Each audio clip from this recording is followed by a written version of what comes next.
नमस्कार, click India देख रहे हैं आप और मैं हूं आपके साथ राजीव सिंह।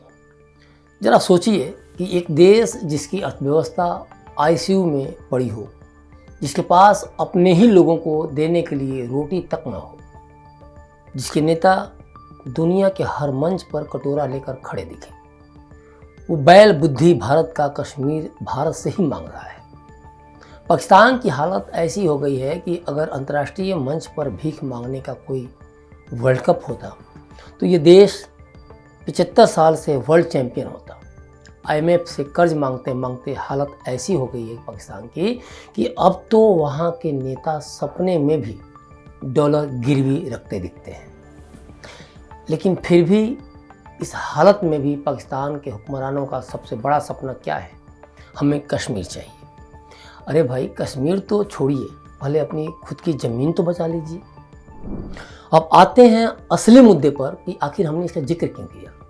5 मार्च की बात है, लंदन के प्रतिष्ठित चैथम हाउस में एक बड़ा इंटरव्यू चल रहा था। माहौल गंभीर था और सामने खड़ा था एक पाकिस्तानी पत्रकार, जिसके सवाल से पूरी दुनिया का ध्यान भारत की ओर चला गया।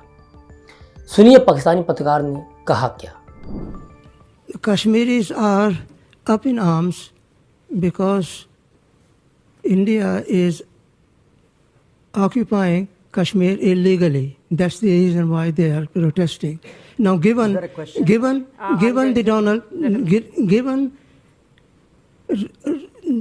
Mr.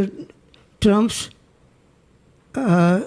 zeal for striking peace and peace deal, can Narendra Modi use his friendship with Donald Trump to solve out the problem of Kashmir?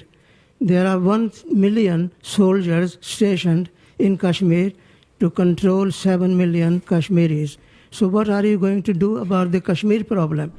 पत्रकार कह रहा है कि भारत ने कश्मीर पर अवैध रूप से कब्जा कर रखा है। वहाँ के लोग विरोध कर रहे हैं। अमेरिका के राष्ट्रपति ट्रंप शांति चाहते हैं, तो क्या नरेंद्र मोदी उनसे दोस्ती का इस्तेमाल कर कश्मीर मुद्दा सुलझा सकते हैं? पाकिस्तानी पत्रकार के इस सवाल का जयशंकर ने जो जवाब दिया, उसने पूरे पाकिस्तान में हलचल मचा दी है। सुनते हैं विदेश मंत्री जयशंकर को उन्होंने कहा क्या।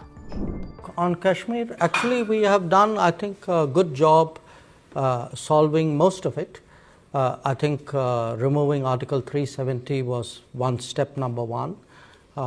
Then restoring growth and economic activity and social justice in Kashmir was step number 2.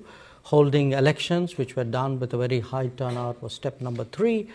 I think the part we are waiting for is the return of the stolen part of Kashmir, which is on the under illegal Pakistani occupation. When that's done, I assure you, Kashmir solved. Jaishankar ने कहा कि हमने कश्मीर की समस्या काफ़ी हद तक सुलझा ली है। अनुच्छेद 370 हटाना पहला कदम था, कश्मीर में विकास और सामाजिक न्याय दूसरा, अच्छे मतदान के साथ वोटिंग कराना तीसरा कदम था, और अब चौथा कदम होगा पाकिस्तान द्वारा कब्जाए गए या चोरी किए गए कश्मीर की वापसी। इधर जयशंकर ने लंदन से पाकिस्तान को 2 टूक सुना दिया। उधर उनका ये जवाब सुनते ही इस्लामाबाद से लेकर लाहौर तक खलबली मच गई। 2019 में बालाकोट एयर स्ट्राइक और फिर विंग कमांडर अभिनंदन वर्धमान की रिहाई के बाद पाकिस्तान में जिस तरह का भय का माहौल है, वह किसी से छिपा नहीं है। प्रधानमंत्री जो उस समय इमरान खान थे और पाकिस्तानी सेना के शीर्ष अधिकारी भले ही अपने लोगों को घबराना नहीं है का संदेश देते फिरे रहे थे, लेकिन असलियत में उनके पसीने छूट गए थे। तो पाकिस्तान के नेता जिनकी रातों की नींद पहले ही हिंदुस्तान ने उड़ा रखी है, अब और बेचैन हो गए। वहाँ के टीवी डिबेट्स में बहस छिड़ गई। क्या भारत सच में पीओके लेने की तैयारी कर रहा है? ये पूरे पाकिस्तान में, पाकिस्तानी अवाम में, टीवी पर डिबेट्स हर जगह यही चर्चा होती रही। पाकिस्तान को सबसे ज़्यादा डर इसी बात का है। पीओके यानी कि पाक अधिकृत कश्मीर में लोग पाकिस्तान के खिलाफ लगातार प्रदर्शन कर रहे हैं। वहाँ के लोगों को बुनियादी सुविधाएं तक नहीं मिलती, जबकि भारतीय कश्मीर में विकास तेज़ी से हो रहा है। अगर ये अंतर बढ़ता गया तो पीओके के लोग खुद भारत के समर्थन में खड़े हो सकते हैं। पाकिस्तान को डर है कि अगर भारत सैन्य, कूटनीतिक और राजनीतिक रणनीति के जरिए पीओके पर दावा मजबूत करता गया तो एक दिन वहाँ के लोग खुद भारत में शामिल होने की मांग कर सकते हैं। भारत की रणनीति कभी भी जल्दबाजी में नहीं बनाई जाती, बल्कि सटीक प्लानिंग के बाद ही इसे अमल में लाया जाता है। यही वजह है कि जब अनुच्छेद 370 हटाया गया तब पूरी दुनिया चौंक गई, लेकिन कहीं से कोई ठोस विरोध नहीं आया। ये स्पष्ट हो गया कि भारत अब इस मुद्दे को स्थायी रूप से हल करने के मूड में है। घाटी में बड़े निवेश, नई सड़कें, नए उद्योग और शिक्षा को बढ़ावा दिया जा रहा है। हाल ही में हुए चुनाव में कश्मीरियों ने बड़े पैमाने पर मतदान किया, जिससे यह साफ हुआ कि अब वहाँ के लोग विकास और स्थिरता चाहते हैं, न कि आतंकवाद। अब बचा आखिरी कदम, पीओके की वापसी। तो जब विदेश मंत्री एस जयशंकर ने खुलकर कह ही दिया है कि पीओके भारत का हिस्सा है और उसकी वापसी होना तय है, तो इसका मतलब साफ है कि अब यह मुद्दा सिर्फ बयानों तक सीमित नहीं रहेगा, बल्कि ठोस कार्रवाई की ओर बढ़ेगा। अब सवाल है कि भारत पीओके को लेगा कैसे? तो भारत के पास पीओके को वापस लेने के लिए 3 बड़े तरीके हैं। कूटनीति के जरिए पाकिस्तान को अंतर्राष्ट्रीय मंचों पर बेनकाब करना और यह साबित करना कि पीओके पर उसका अवैध कब्जा है और वहाँ मानवाधिकारों का उल्लंघन हो रहा है। दूसरा तरीका है वहाँ की जनता को यह दिखाना कि अगर वे भारत का हिस्सा बनते हैं तो उन्हें बेहतर जीवन मिलेगा।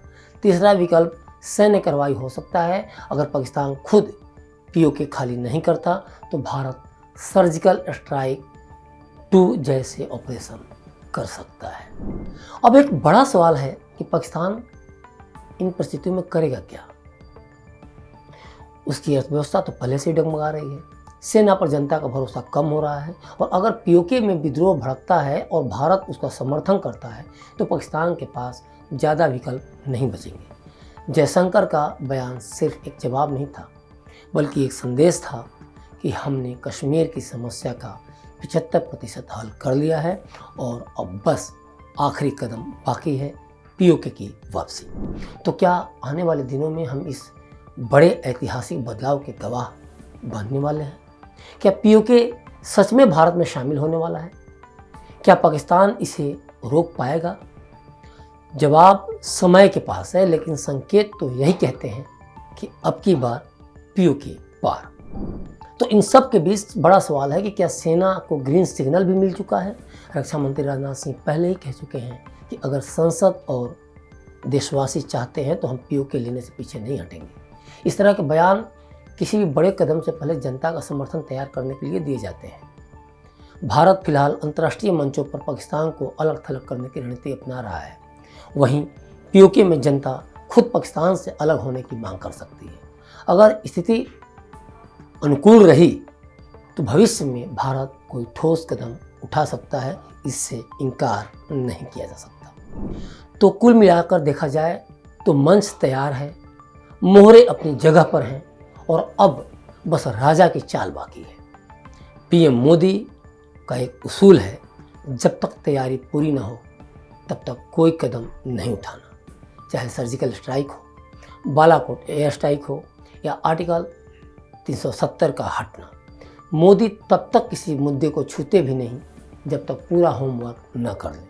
लेकिन जब एक बार वे कोई फैसला लेते हैं तो दुनिया देखती रह जाती है और इतिहास लिख दिया जाता है।